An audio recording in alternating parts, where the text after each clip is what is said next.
Now, The Hunt Palmer Show. Waiting to rise again. You're listening to The Hunt Palmer Show. Brought to you by Quirks, Cajun fried fish and shrimp on 104.5 ESPN Baton Rouge. This is the moment you've all been waiting for. Locking down the middle of the day. Live from the Mercedes-Benz of Baton Rouge studio. This is Hunt Palmer.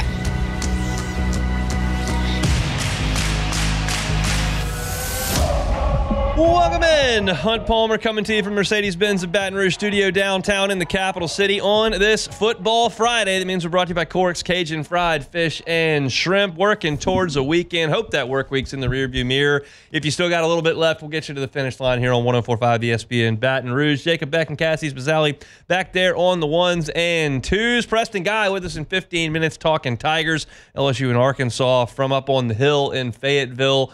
Tomorrow, we got to get you ready for the NFL weekend to come at 1:30. My SEC picks against the spread. 2 winning weeks in a row. Got to keep it rolling, We'll play some take it or leave it. My final pick for this game is we know LSU and Arkansas coming up in about an hour and 45 minutes from right now.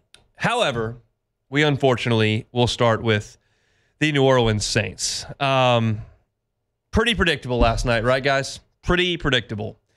New Orleans had no ability to do anything at all on the offensive side of the football.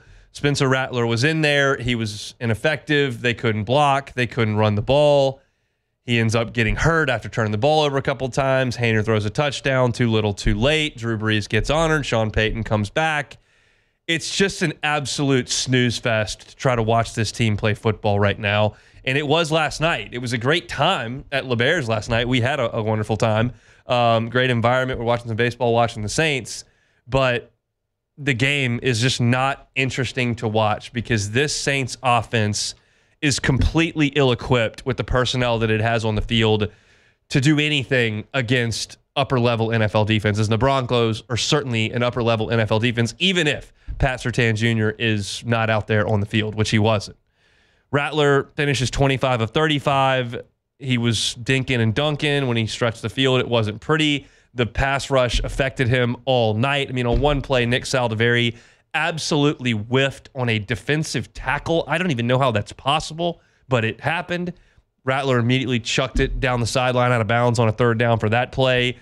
None of that is surprising. None of it is overly concerning. They just don't have their guys, and you're not going to be able to play at the NFL level without these guys. I told you yesterday, I'm putting my foot in my mouth. I'm admitting I'm wrong. 2 weeks ago, I told you I don't want to hear about injuries. It's not an excuse. Everybody's got injuries. Go out there and play. When you have this many injuries and you don't have your center and you don't have your right guard and you don't have your left guard and you don't have Taysom Hill, and you don't have Rashid Shaheed who got carted off the field, you don't have Chris Olave, you don't she didn't play. I mean, the carted off defensive player there, Adebo. Either way, you don't have Rashid Shaheed, you don't have Chris Olave.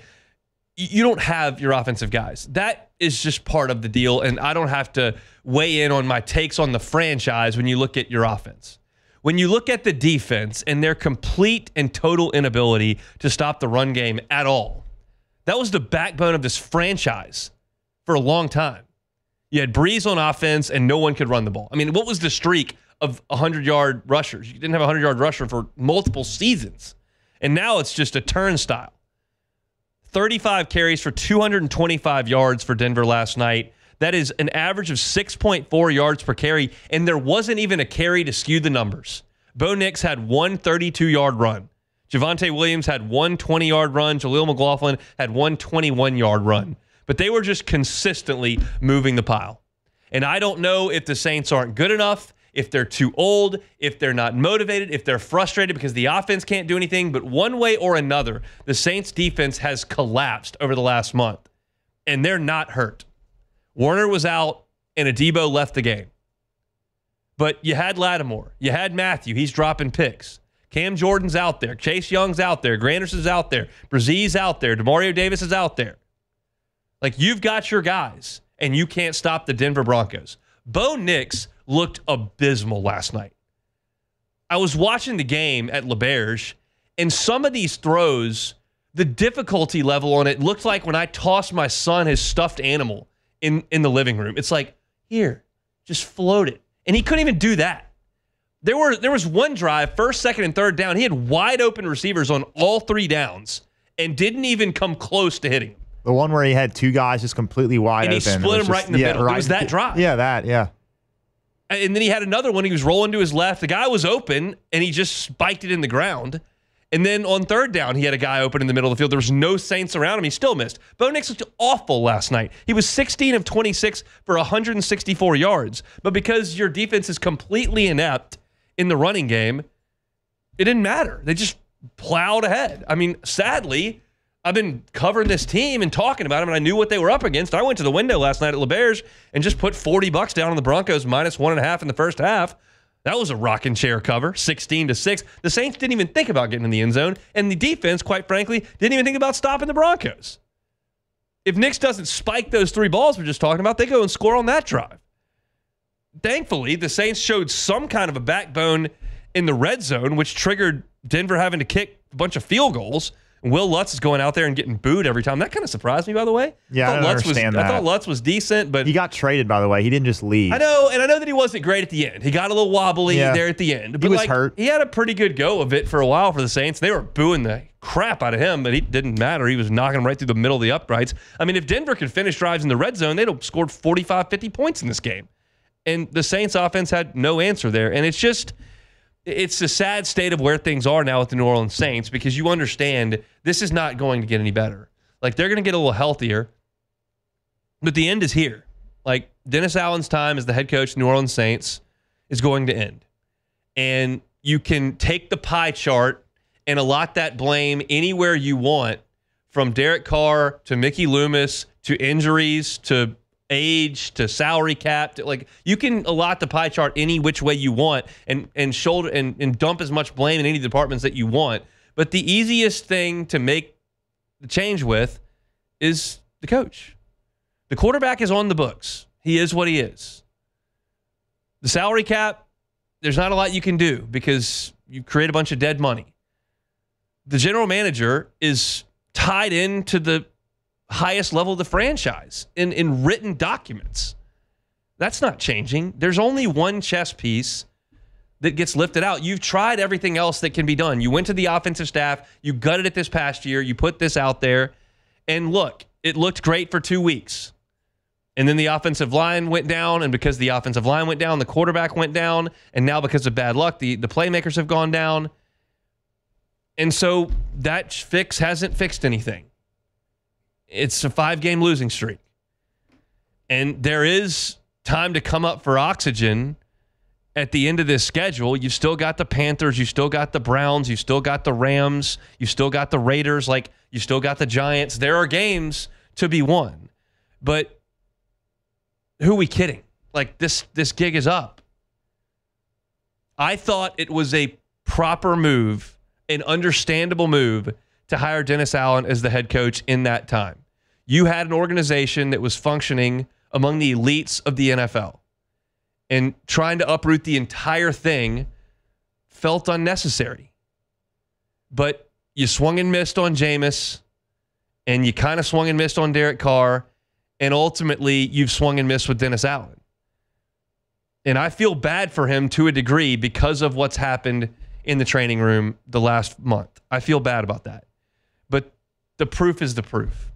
And his baby, the thing that made him the candidate to be in this position, the thing that was supposed to be the backbone of this team, has completely and totally cratered. You couldn't hold a lead late against the Falcons. You couldn't stop the Chiefs from moving the ball. You gave up 51 to Tampa last week, and the Broncos came into town with a bad quarterback and ran it right down your throat. It's over. And sadly, as I look at this, and this will be a discussion for another day, but it doesn't feel like this is fixable in the short term. You've got a lot of restructuring and of the books that has to happen. And this is part of the discussion that we had in the offseason, that I did not think that Cam Jordan and Tyrann Mathieu and Marshawn Lattimore and Alvin Kamara and Michael Thomas and Derek Carr and Ryan Ramczyk, I did not think those guys would be on the next really good Saints team. And it looked like I was dead wrong after 2 weeks. But now as we reassess with more information, that feels like the case. The Saints don't feel close. They don't feel a quick fix away from getting this done. They feel like an organization in disrepair that has to gut it and kind of start over. And that's a really, really difficult thing to say because the Saints haven't had to do that since Hurricane Katrina. But as you sit here right now, it's very difficult to evaluate it any other way. I told you yesterday, I'm never going to tell someone how to feel. You can't change how you feel. But I can suggest some things to consider. And you have to consider the age of this roster, the state of the salary cap, the quarterback position, the head coach, the brass that's been in charge of putting this all together, and realize that you're just not one or two moves away. You're a long way away. And that was crystallized last night when, for the fifth week in a row, the backbone of your franchise, your defense, just bit the dust. And last thing on last night, because I think it is worth mentioning, and I was listening yesterday to Mike Triplett on Matt Moscona's show after further review, said, man, isn't it a shame that Drew Brees' night is in this circumstance? And man, was that absolutely true. Because that guy deserves the hero's welcome that he ultimately got, running out of the tunnel, leading the chant, doing the whole thing at halftime. But everybody in that dome is depressed. And maybe you could suggest, oh, that's like a perfect bit of symbolism to like what's happened now that he's been removed from the equation. But more so, like, Drew deserved to go into a fun, raucous, hyped up Thursday night football crowd.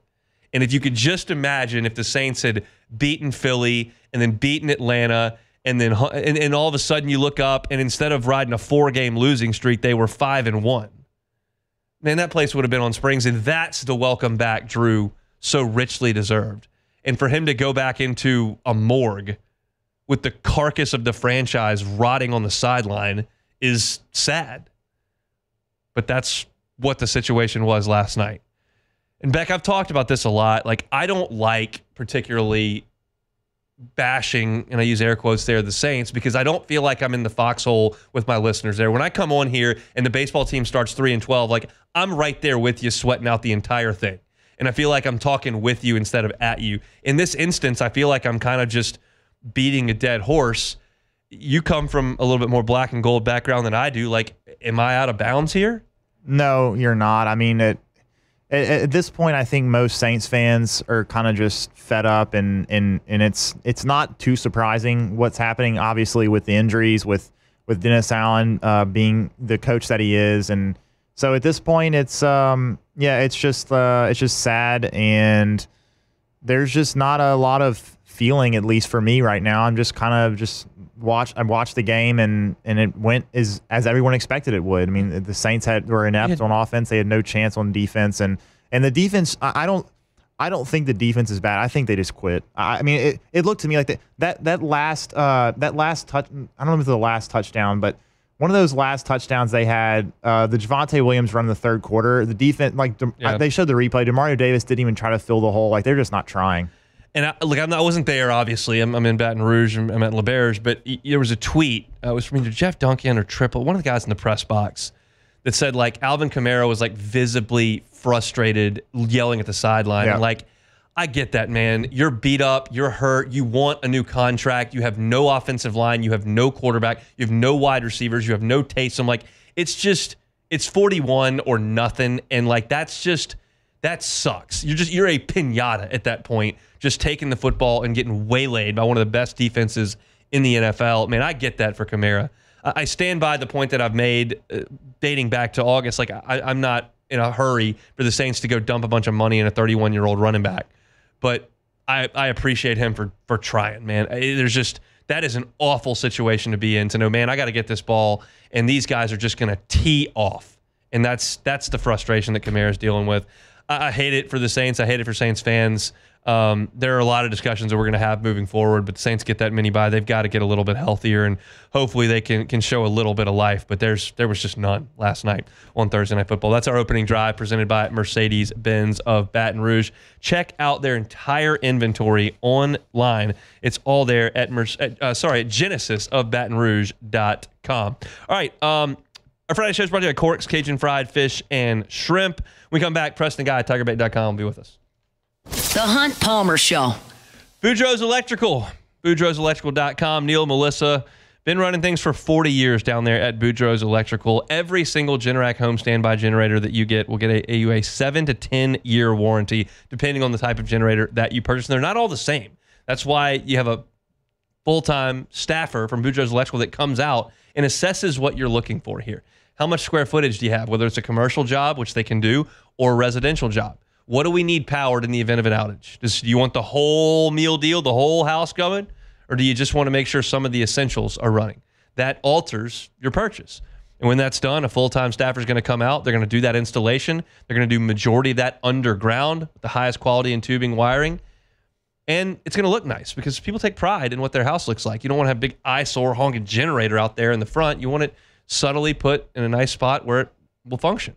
And Boudreaux's Electrical will do that for you. You got to give them a call, 985-397-1562, 985-397-1562, 225-300-9389 in Gonzales. That's 300-9389. Or the easy way that I tell you each and every day, BoudreauxElectrical.com, BoudreauxElectrical.com. You're listening to The Hunt Palmer Show, brought to you by Cork's Cajun Fried Fish and Shrimp.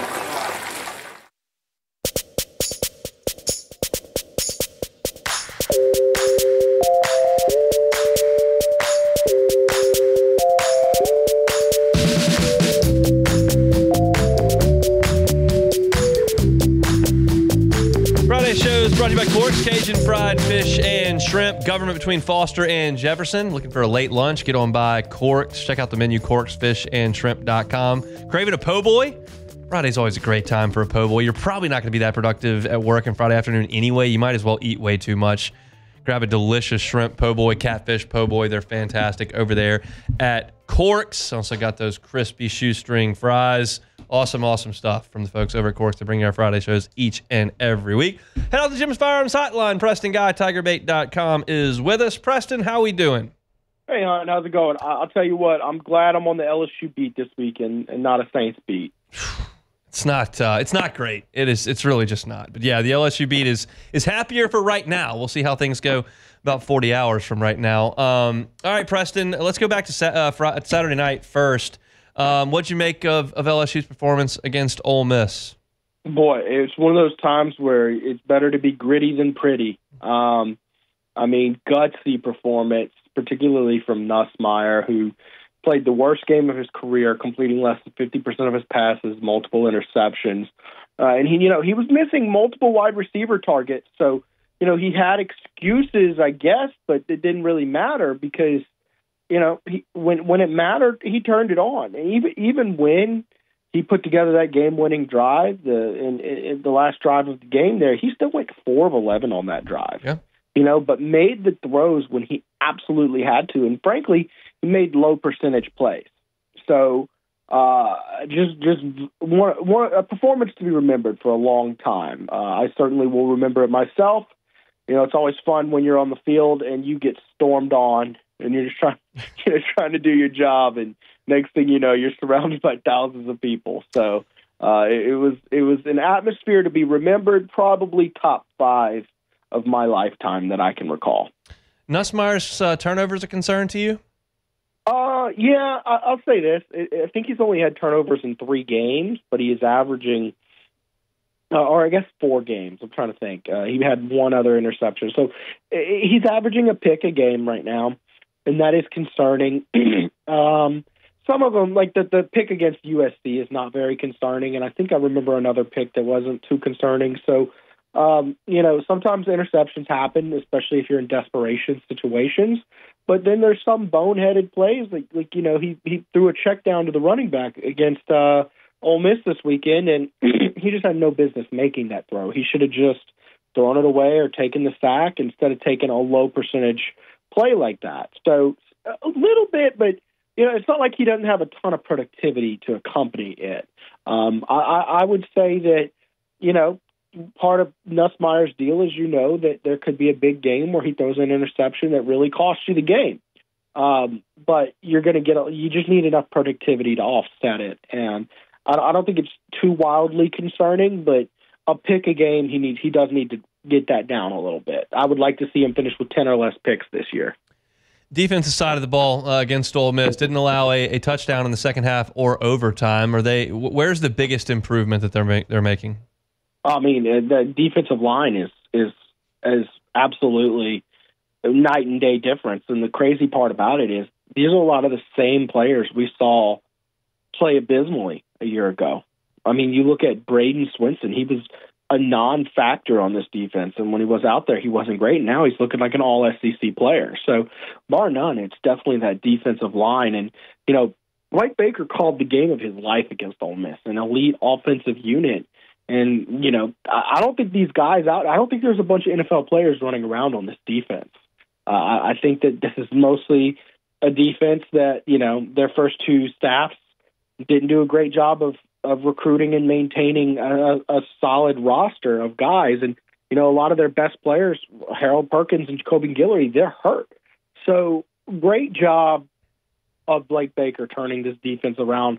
Those corners play. I mean, Zay Alexander played the game of his life. Yeah. And again, we saw him last year not play that much better. So I guess last week the biggest improvement would have been your defensive backs if we're talking about from game to game, but if we're talking year to year, it's definitely your defensive line.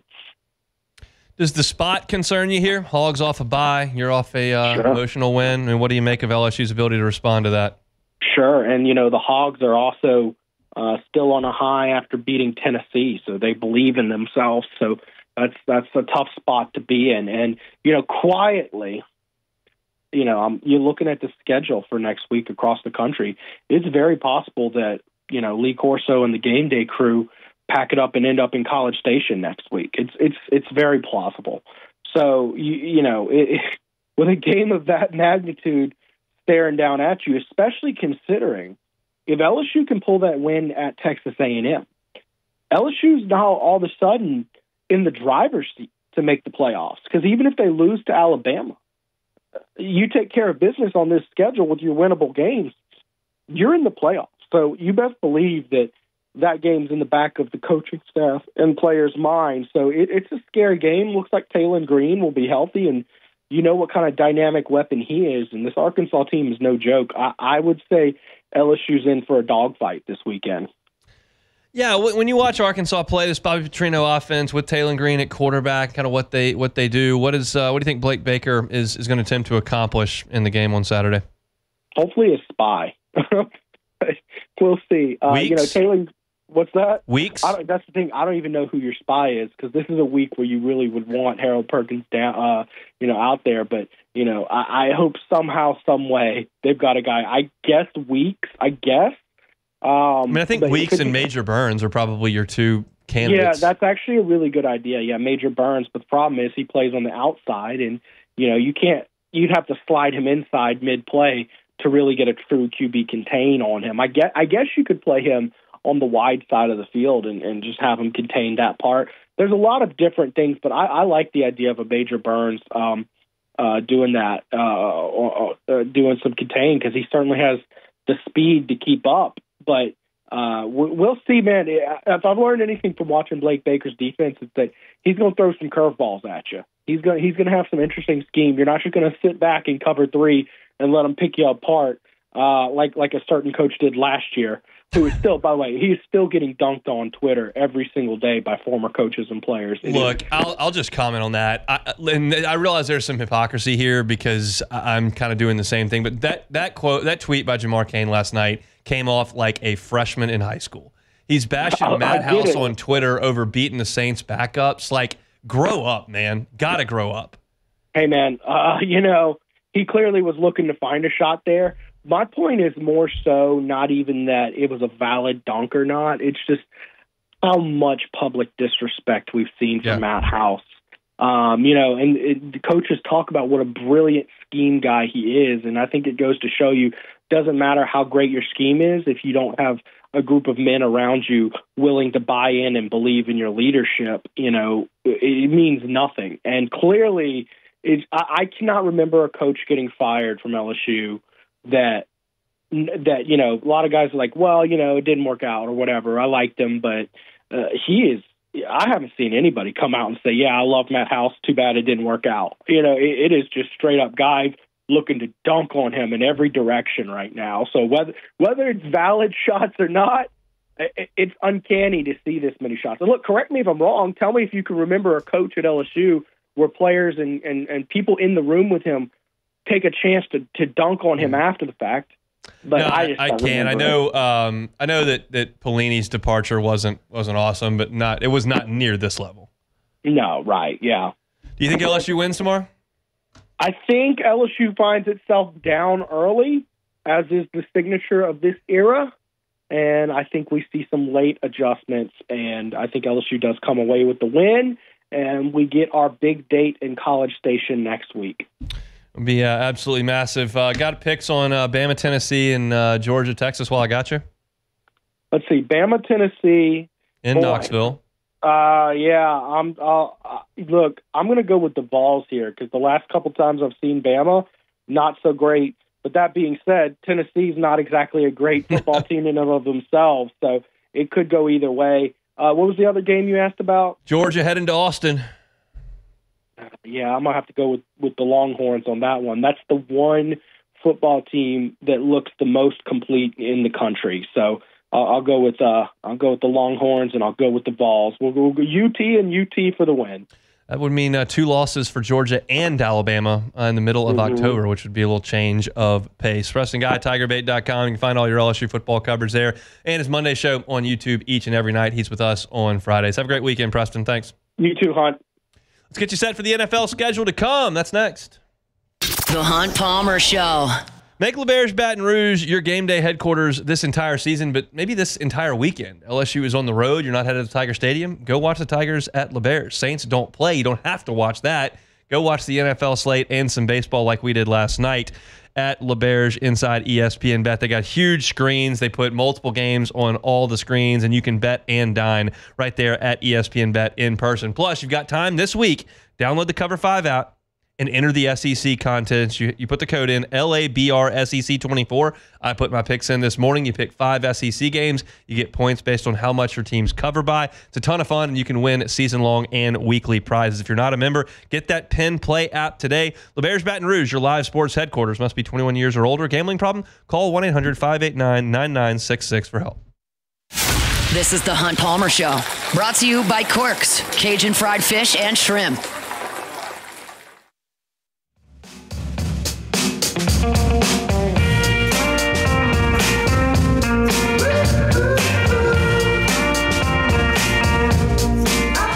Chugging along here on a Friday. Love those drops for Quirks with that grease. Just sounds fantastic. Check out the menu, corksfishandshrimp.com. I always tell you on Fridays, if you're looking to feed the office at any point, whether you're having like a lunch and learn or have a conference or meeting, just want to be nice and feed the office. Quirks does a great job with catering. They can handle your bulk orders. Just got to give them a little bit of notice, and they will make sure you are taking care of all the fried shrimp and catfish that you need from our friends over at Quirks, Cajun Fried Fish and Shrimp. I got some stats for LSU and Arkansas that we haven't gotten to yet. We haven't really talked about that game, me personally, today because we had to lead with the horrendous Saints. But we'll talk about LSU and Arkansas coming up in the next segment. We got my SEC picks against the number coming up in about 25 minutes. So still plenty to do here on this Football Friday. But right now, let's set the table for the National Football League. You know how it works. We start in Tier 4. There's a couple Tier 4 games that are stinky this week. The first one is in London. Patriots at the Jaguars. Drake May against the worst passing defense in the NFL. That, of course, is the Jacksonville Jaguars.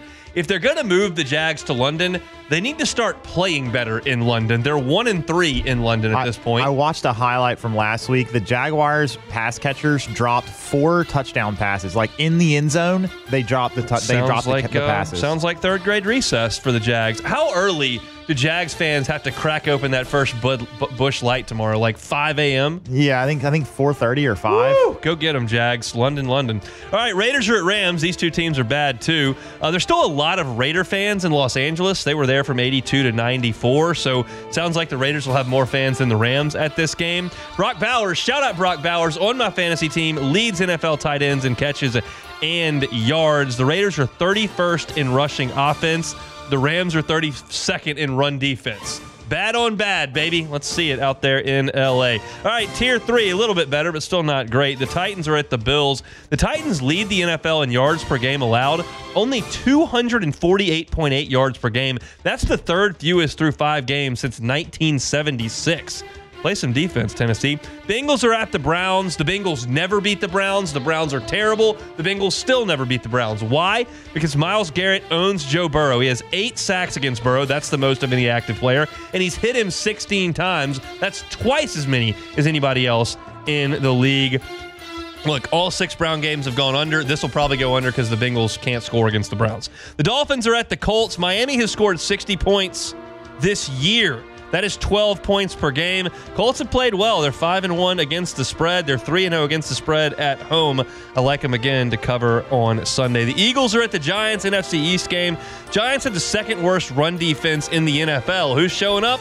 Old pal Saquon going to be in MetLife once again. I think the Eagles are going to run all over the New York Giants. Panthers are at the Commanders. This might be a Tier 4 game, but I'm not putting Jaden in Tier 4. Come on. The Panthers are 29th in the NFL in total defense. They're 30th in run defense. They're 32nd, dead last in points per game allowed. It's time to eat JD5. Jaden's 70-plus quarterback rating in 4 straight games is the second longest streak in QBR since they made it for rookies. That's back in 2006. Matt Ryan had 6 in a row. It's been 4 for Jaden Daniels. All right, the good stuff. Into Tier 2, the Seahawks are at Atlanta. Bijan Robinson and Tyler Algier kind of busted out last week. They ran for over 200 yards combined. Seattle allows the 5th most rushing yards in the NFL. Atlanta is certainly a threat to win the NFC South there at home against Seattle. The Chiefs are at the 49ers. This should be Tier 1, but San Francisco's not winning games. Kansas City is, but barely. They're 5-0, and they've won by a total of 33 points. That's an average of just over 6 a game. That's the lowest differential in a 5-0 team since the 2004 Jets. Speaking of the Jets, they are at the Steelers. Devontae Adams' debut. The Jets have 113 points through 6 games there in Rodgers at quarterback. 113 in 6 games. You know how many points they had with Zach Wilson last year in 6 games? 113, the exact same output with Aaron Rodgers. He hasn't thrown for 300 yards in 28 straight games. I don't think they got the old Aaron Rodgers in there in New Orleans. In New York, they got the old Aaron Rodgers. And then Tier 1, the best football of Sunday. The Texans are at the Packers. The NFC North is good, y'all. They are 17-3 against the spread outside the division this year. The Texans, meanwhile, are really good on defense because they've drafted SEC studs. Will Anderson's got 5.5 sacks. Henry To'oTo'o has been awesome for them, and Derek Stingley's played great out wide. The Texans shopping in the SEC. It's paying off for them. The Lions are at the Vikings, another huge game in the NFC North. Justin Jefferson has 1,073 yards in 8 games against the Detroit Lions. That's the most in NFL history through 8 games against one single opponent. The Vikings 5-0 against the spread, and overall, they would be the first team to go 6-0 overall and against the spread through 6 weeks since 2009. That is your look at the NFL slate. Beck, what'd you like there? I think I'm interested in this Texans and Packers game. Young quarterbacks that I think are going to be good for some time to come. And the Texans are really good on defense. That's, I think, the game of the day to me. Yeah, I agree. I do think, though, that the Panthers just have to be in Tier 4 no matter who's playing them. I mean, I can't put Jaden in Tier 4. Okay, we're talking about what to watch. You got to watch Jaden here. They're 10-point favorites in the NFL. That never happens. Do we trust the Commanders? Yes. We do? Yes. I haven't trusted the Commanders my entire life. Well, you can trust them now. Nor the football team, nor the Redskins. I think you can trust them now. I trust Jaden. You should. I mean, look, I can't. If you're talking about pure entertainment value, I gotta take them into Tier 3. Should the Titans and Bills have been up a tier? Like, the Titans have a really good defense, and Josh Allen's awesome. I put them in Tier 3. Will Levis is just an absolute joke, though. I mean, every single week he does something. There's a great internet. There's a Twitter. Yes. There's a Twitter theme that's going on. It's like, how does Will Levis keep getting opportunities? He's never been good. He wasn't good in high school. He wasn't good at his first college job. He wasn't good at Kentucky. He keeps going in the first round. Then he's a starter. He's never good. How did we become good? Last year, so I didn't really follow the Titans a lot last year, but I did see some people on Twitter talking about last year Will Levis wasn't good, but he wasn't as bad as he is this year. I don't know what happened, but for some reason he's even worse than he was last year. It doesn't make any sense. Speaking of the Titans, Vrabel's available. Is that who the Saints need to hire? Mike Vrabel. I don't know, man. Or do you have to go hire some young gun off the Shanahan tree? Probably, yeah. Or I know the offense hasn't been good the last 3 or 4 weeks, but like people after the first 2 weeks, they were always like, "Oh, let's just elevate Clint Kubiak to head coach." I'm like, I'm not sure about that, but I can't really blame him for the problems the offense has been having. I will say that he doesn't seem to really be adjusting much in the second half to what the defenses are doing, but I wouldn't be mad at Clint Kubiak being the next head coach of the Saints. I mean, I don't know about that, man. There's probably obviously there's other options out there. I don't know. I haven't really looked into it a lot yet. What about Bill Belichick? That's what. Actually, it's really funny you say that because my friends were like, "Oh yeah, let's go get Bill Belichick and Tom Brady and bring him to the Saints. Bring Tom Brady out of retirement, Bill Belichick." That's the Dr. Eagle voice. How about no? Yeah, just no interest in a 70-plus-year-old head coach. But here we are. That's your look at the National Football League. We got one segment to go here in hour number 1. I went and found a bunch of statistics thanks to Arkansas's game notes and an article I found of Best of Arkansas Sports, and a couple of them are really compelling to break down this game coming up on Saturday in D.W. Reynolds Razorback Stadium, which, by the way, I was looking up D.W. Reynolds for Twitter for trivia on Tuesday. Didn't go to Arkansas. Really? Just had $1 bajillion and donated a lot to a lot of different places, all in like the Tulsa, Fayetteville, Missouri areas, and Arkansas named their stadium after me. It wasn't even like a booster. That tracks. I think. I mean, what are you going to do if a guy gives you a $1 jillion? You got to name a stadium after him. That brings up another bad point. Like, we're at this area where they're just trying to constantly find ways to create money. Yeah. Like, are we gonna call Tiger Stadium I don't think. I think you're gonna sell the naming rights. No, I think with the stadiums like Tiger Stadium, I think those are too sacred to change. Oh, you think sacred? The Cubs wear freaking navy blue and they got Motorola on their logo. The navy blue thing. Nobody cares about tradition. We're in icy whites. It's tomorrow. on the sleeve, Hunt. Okay, and the Wrigley thing. They're not changing Wrigley Field's name. I can tell you that. Geico Stadium. Ladies and gentlemen, it's Saturday night in Geico Stadium, and here come your Fighting Tigers. That's where we're headed. You got to pay everybody. You got to find a way to get money. It wouldn't be Geico. Who would it be? It would be some maybe. I don't know if a local team would have enough money for a local. You're gonna take Canes off the River Center and put it on Tiger Stadium. The Raising Cane Stadium. Saturday night in the Cane Stadium. Yeah. Oh God, just go to break.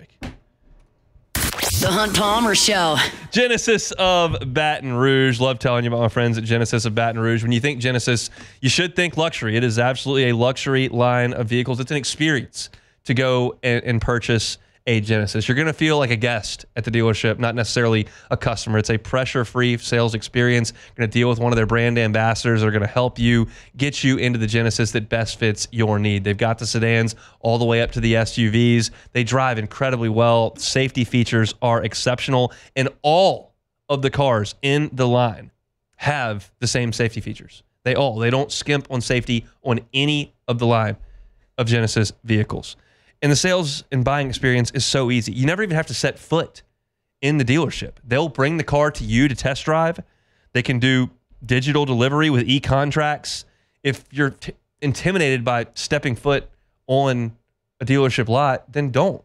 Call Genesis of Baton Rouge and say, hey, I'd like to look at a car. They'll bring it to you. You can test drive it. If you decide that's the one for you, they'll bring it to you. You can digitally sign.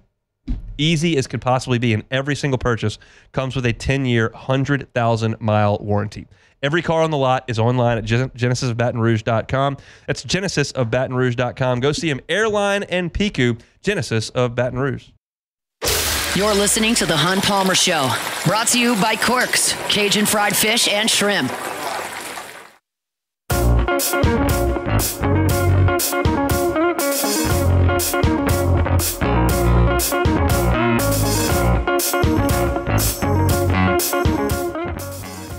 Hour 1 here on a Friday edition of the Hunt Palmer Show. Hope your Friday is going awesome. Hope that work week is in the rearview mirror. If not, we will get you to the finish line here on 104.5 ESPN Baton Rouge. Yesterday we had Andrew Hutchison on, Best of Arkansas Sports. Does a great job covering the Razorbacks. We talked to him before basketball games and baseball weekends as well. And there's a story up on their site that I read through and printed out. He actually didn't write it. Adam Ford wrote it for the site. There's some really good statistics in the breakdown of the game. I invite you to go check it out and read it. But just a couple that I wanted to run through and kind of give my thoughts on how they impact the game. He writes that Garrett Nussmeier gets the ball out of his hands on an average of 2.6 seconds. That is the second fastest in the SEC behind Quinn Ewers. So that's also part of LSU's sack number situation, is that they're a decisive offense and a quick passing offense. And I think a lot of that is because LSU doesn't run the ball very well, so you've got to create those manageable third downs. You stay ahead of the change by making sure that you get the ball out quickly. Now, keep in mind, LSU did stretch the field a lot against Ole Miss. They threw a ton of balls that traveled 15-plus yards, I think 27 of them on Saturday night. So that was a little bit different, but we'll see what they decide to do tonight. I was interested to see that statistic. Braden Swinson, we all know, and we all have seen how dominant he's been all season long. He's got 7 sacks and 23 pressures. Both of those lead all SEC rushers. He wins at a pass rush rate of 34%. That's 4th in the conference. But here's something that I would not have known were it not for this article. I got you on Swinson. I pretty much understand how good he's been. But Arkansas's right tackle is Keyshawn Blackstock. He's allowed 24 pressures this year. That is the most on Arkansas's offensive line. Now, that's not shocking that the right tackle has allowed the most on the offensive line. He doesn't have help. Generally speaking, right tackles are not quite as good as left tackles. So, that's not a shocking stat, but that's where Swinson lines up most of the time. They do move him a little bit, and he will come off the offensive right side, but he does spend a lot of time on the right tackle. And I think that's interesting that Blackstock has struggled at times this year, and that could be a spot that LSU could really make some hay there with Swinson. Zy Alexander is another player that Ford highlighted in this article. Opponents have targeted him 17 times this season. They're only 6 of 17 for 32 yards. He's also got a pair of interceptions and 2 pass breakups. He has played 30 snaps of man-to-man coverage this season. Guess how many in 30 snaps of man-to-man coverage? Guess how many completions? 15. 0. Not a single completion in man-to-man coverage against Zy Alexander this year. I thought that was an incredible statistic. I think he changes LSU's defense a little bit. No one here is confusing Zy Alexander with Patrick Peterson or Morris Claiborne or Derek Stingley. We're not putting him up for the Thorpe Award. He's not Tyrann Mathieu. We get it. But he's better than the other guys LSU has at corner. And when he plays corner, 1, he improves you at corner. 2, he gets Sage Ryan off of corner back to safety where he's a better player. That brings Major Burns up to star where he played great last week. And so you all of a sudden start to put the blocks in the proper places once Zy Alexander returns. When he's out, everything's out of whack. You get worse at corner, you get worse at safety. He makes LSU a little bit better. And I think LSU's secondary is going to be asked to play Arkansas pretty much straight up because LSU needs to spend some time trying to stop the run. Andrew Armstrong's been really good for Arkansas. He's 2nd in the SEC in catches behind Trey Harris. He's 2nd in receptions per game and receiving yards per game. He missed the season opener when they beat Pine Bluff by $1 billion, but he's come back ever since and been very good. That's a guy that Zy Alexander will probably spend some time with, but LSU has got to concern itself with Jaquindon Jackson and Taylon Green on the ground first. So you're going to have to ask your corners to go play Isaiah Satania and Andrew Armstrong pretty much head up the whole day. Now, Taylon Green hits some and misses some, and that's part of the game you play, but you can't allow him to sit there and run the football. The other statistic I think absolutely bears mentioning is the red zone, where Arkansas has been putrid. They are dead last in the SEC in red zone offense. They're only scoring 76% of the time. Their touchdown percentage is far worse than that. That Arkansas has moved the football. You look at total offense in terms of the SEC, they've been very good. They're 3rd in the league.